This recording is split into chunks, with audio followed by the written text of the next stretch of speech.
Welcome, everybody. This is Tesla Minute. So, we've been doing this daily update on all things Tesla, all the activities. We have a special guest that joins us every day. And today we have Alex Voigt.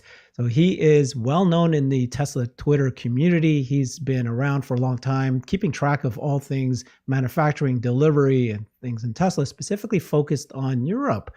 And he's based in Germany, but he is the person that tells us everything that's happening in everything outside of Tesla at US as well. So welcome, Alex. Thank you for joining me today. Hey, Albert, thanks for having me. Awesome. You're the perfect person for us to talk about because there's rumors about Giga Indonesia. We heard about an expansion in Giga Texas a few days ago. There is the price cut that happened in China.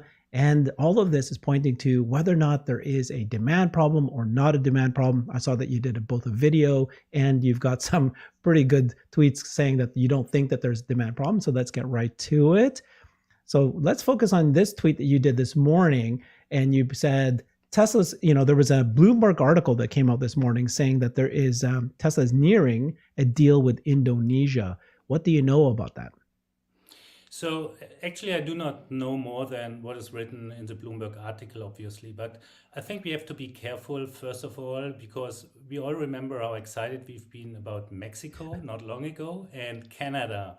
So, and I know from firsthand, actually, from a discussion I had with somebody from Tesla involved in that matter a pretty long while ago. And that person said to me that they've been giggling all the time when they've heard about, the community discussing where the next Gigafactory will be. And, we know now that this was Giga Berlin. And I think there are pros and cons for Mexico, Canada, and Indonesia.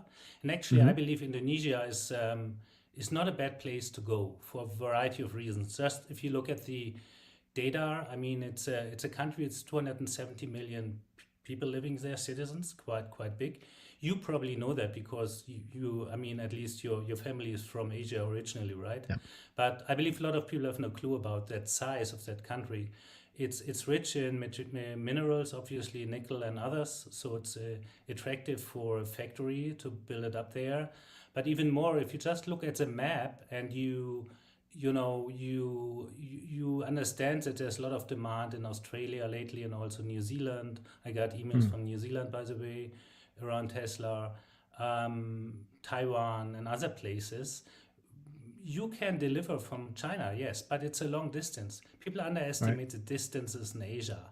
And Tesla wants to reduce the logistics costs and the time span and the risk associated with ships, having to wait for the next storm passing by. So therefore, that's not bad. It's pretty young population there. If you add all of this together as a production planner, as a factory planner, you would consider Indonesia not as a bad place. And I put them on my shortlist together with um, Brazil, for instance, but also Turkey and other places.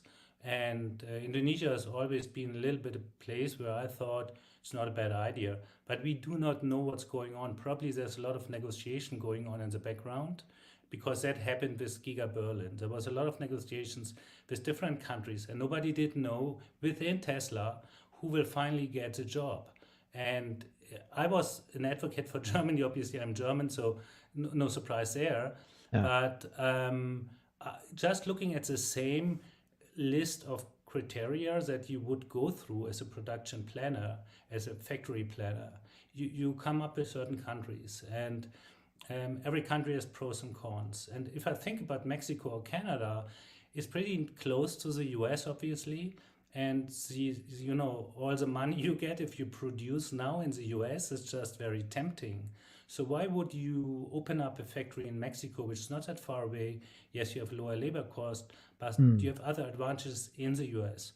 So, and I wouldn't be surprised if the Tesla team that got that assignment is going back and forth on pros and cons. And Sure. obviously there are discussions with Indonesia because we know from politicians where they leaked this out that there are conversations, and I'm not surprised about that, which doesn't mean that a deal is signed. So Yeah. this still can be up in the air, and it still can go in the other direction. unexpected direction that we haven't expected. But I would say, looking back half a year, we probably have at least the three countries on that, what I would call a short list within Tesla, within the Nice. team. Okay, so the question is, they're opening up these factories. Rumors are, and if it turns out to be true, the question is there a demand issue?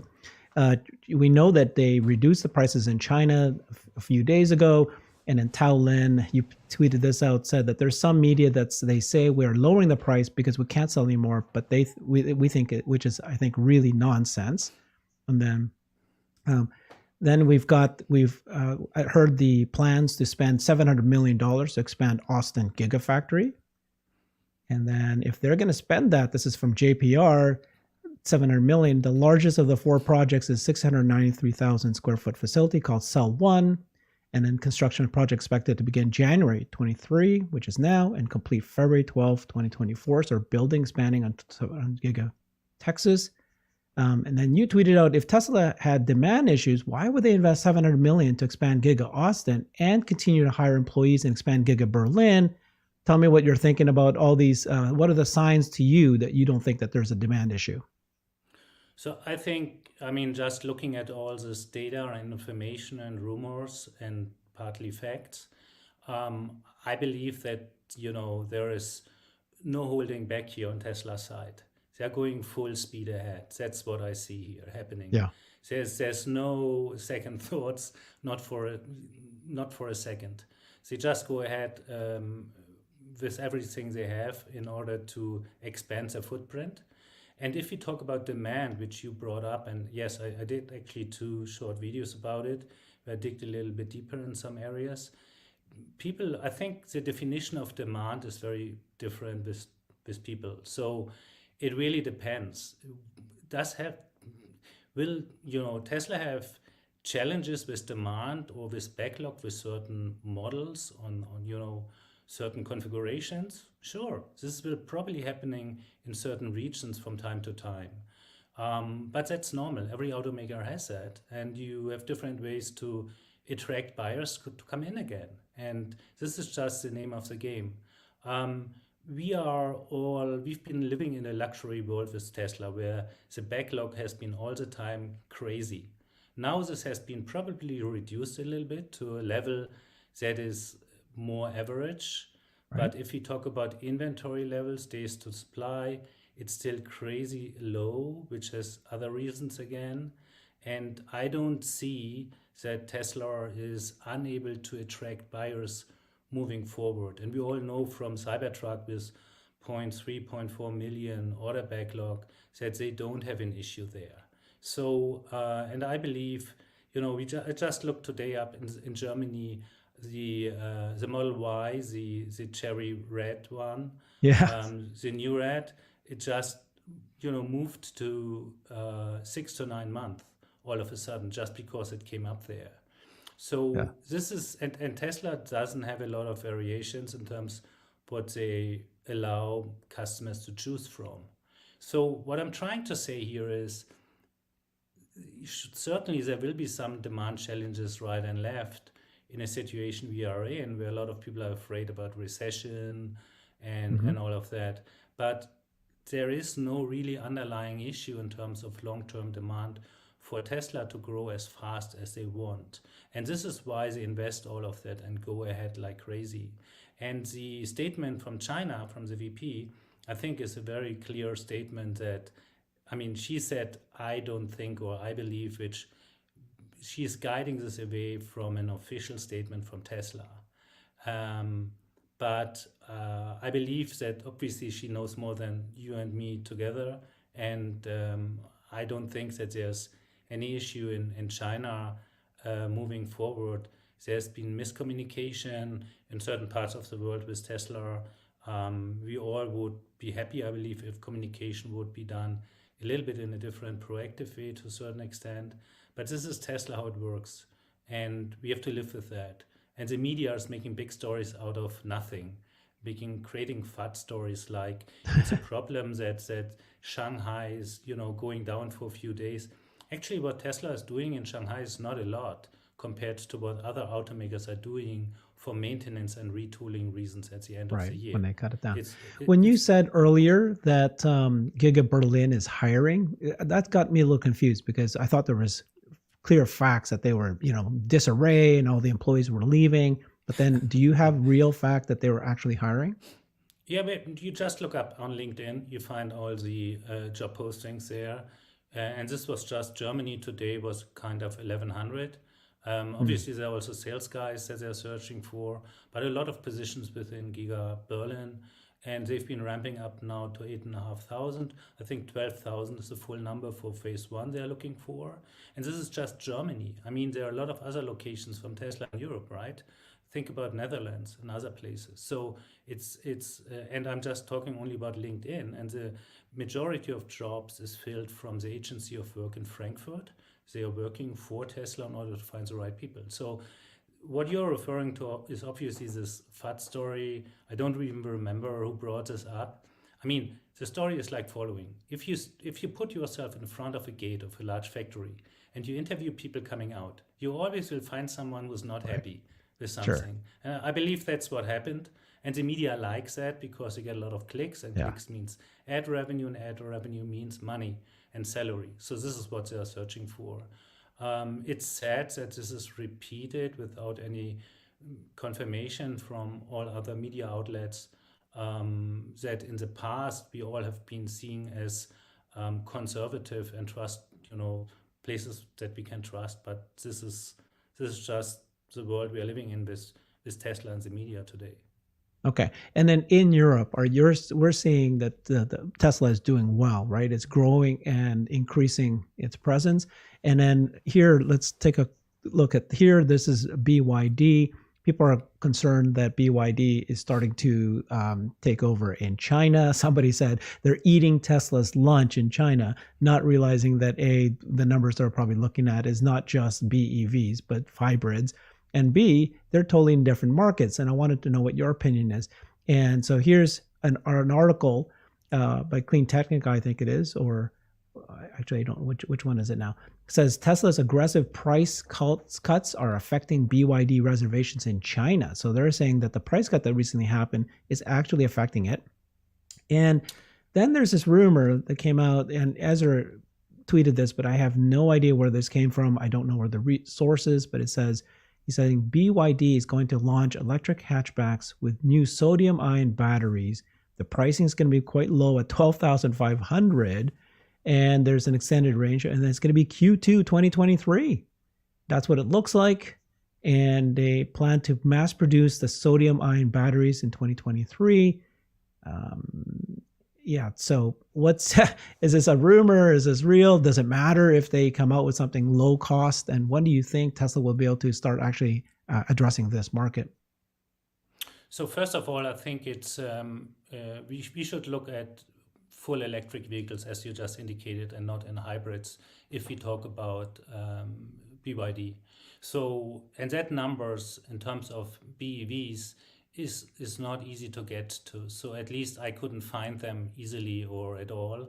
I did find some numbers actually about BYD battery electric vehicles globally.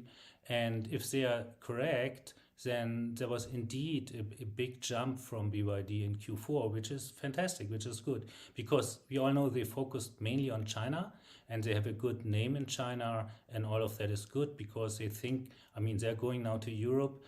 I'm not sure about the US, by the way, and all of that is good development, because at the end of the day, competition is good for the consumer, and the mission from Tesla is clear. Everybody knows that. So if BYD is going down with pricing and getting into a lower cost segment, price segment, that's good for the missions, that's good for Tesla at the end of the day. And I do not believe that there's a lot of competition between the two, because it's just a very different consumer segment if you compare a BYD vehicle with a Tesla, which is definitely more luxury. I mean, if I sit in my Plaid, I tell you, this is just crazy. This is Yeah, you just total got one, right? luxury. Yeah, I mean, it's amazing, and this can't be really compared with a BYD vehicle, to be honest. So what And I'm just trying like to your say, Plaid was supposed to be delivered on December 31st, but it was delayed, correct? it was actually, I think they started with December 20th or so, and then they postponed it 4 or 5 times until finally on the 31st, and then that didn't work out. So I had paid it already. I got the win. All the insurance was done. I was ready to pick it up every day.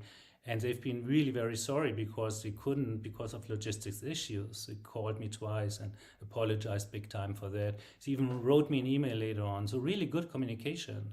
So is that, are And you an example then of somebody who should have been registered as a Q4 delivery but was yeah, not absolutely. I because mean, because maybe COVID reduced their number of people that can help finalize the delivery, or no, that actually wasn't Tesla's fault at all. This was just okay, the truck, companies obviously didn't a good job with planning to deliver at the end of the day of the year, the last day of the year.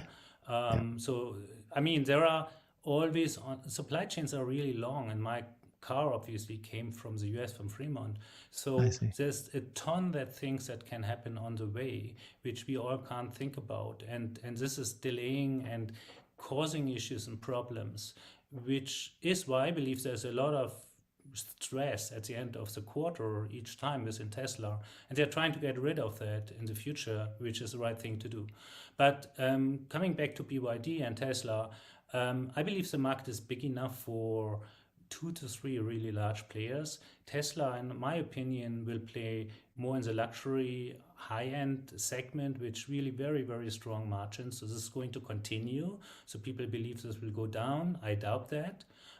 For a variety of reasons. We do not have the time to dig into this today, but I don't think that is going to happen. BYD is probably going to the low cost segment with very tiny margin. I still believe that yeah, they're gonna have a 1,000, good sale in Europe, and grow from here. That's totally fine. But the pricing power or margin power, profit power, Tesla is on a very different level. And we haven't even talked about full self-driving or stuff like that, which yeah. I Let's believe not do that is. today. So one last topic today is the Giga Press that we heard was being sent out by IDRA, 9,000 tons. And we do not know if it's going to Tesla. Like you said earlier to me, that it could be to one of the other Asian car companies. We don't know if it's going to China. But then you threw out this picture this morning that you saw a photo here of IDRA being delivered to Giga Austin. Okay, tell me more about both topics. What do you think about the Giga Press going to China, and or this one? Is this a second one for Giga Texas? So this, I don't know. I mean, actually, it doesn't make a sense just to have one press. You, as a production engineer, would recommend against that. And Yeah, in Berlin, they started actually with, it was 2 or 3. Two have been active, and the third one was going ready before when they did this tour and the invitations open day. And in Austin, and I just found this picture, and if I look around, it's clearly Austin, I think, where this is delivered to. And we know already that they are doing the work there, but I believe that they start at least with 2 gigapress here. I'm talking about the 9,000 one here. In yeah, terms of the one that was shipped to Asia, I know from other sources that the Asian automotive manufacturers in the past have done castings, larger castings, for instance, than the castings we are used to here in Europe. And so I'm not surprised that they are going into that direction too, and that they are investing there. I would be surprised if they go for a 9,000 ton mm, giga casting, because this is crazy in terms of technical challenges and investment, which can break your back as a manufacturer. So yeah, it's a high risk initiative. So, and I fully understand that people are speculating this going to Giga Shanghai, and I believe there's a good chance for that too. We all know what is expected there, and then obviously everybody is talking about the compact car and casting out of one piece, which is the yeah, dream from Elon, and yada yada yada. So a lot of rumors, a lot of information, not a lot of information that is yeah, really confirmed. But what we know is that Tesla is going more and more in the direction of a new next gen production platform, yeah. which will reduce costs, and gigacastings will be an essential part of that. I think this is pretty crystal clear. Yeah. Okay. Well, thank you very much, Alex. Really appreciate you joining us. Give us great information. Thanks, everybody. Tune in next time, Thanks. and please follow Alex on Twitter at Alex_AVOIGT. Thanks, everybody. Bye.